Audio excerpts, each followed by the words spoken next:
অনেকেই কালো ঠোঁট দেখিয়া কহেন, দাদা কতগুলো বিড়ি খাও।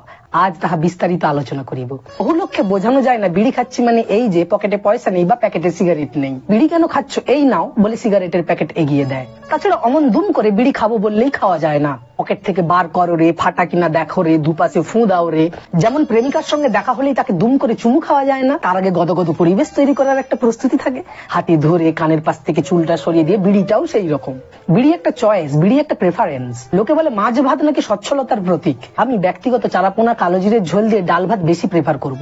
বিড়িও খানিকটা সেরকম। রাশিয়ান চোলাই যদি ভদগা নামে জাতে উঠতে পারে, বাংলার বিড়ি তাহলে বেঙ্গল সিগার নামে খ্যাতি পাবে না কেন? দরকার শুধু প্রপার ব্র্যান্ডিং এর। চপ শিল্পের পর বিড়ি শিল্পেও নজর দিক বাংলার সরকার। ফুড টাইপের কর্পোরেট অফিসে স্মোকিং জোনে ম ম করুক বিড়ির গন্ধ। রজনীগন্ধার পরে প্রিয়াস ব্রসনানের মতো কোন ইন্টারন্যাশনাল অভিনেতাকে বিড়ির বিজ্ঞাপনে দেখতে চাই। আমি নিজেই সেই বিজ্ঞাপনের স্ক্রিপ্ট লিখবো। তো আমাদের এখানে স্টার বিড়ি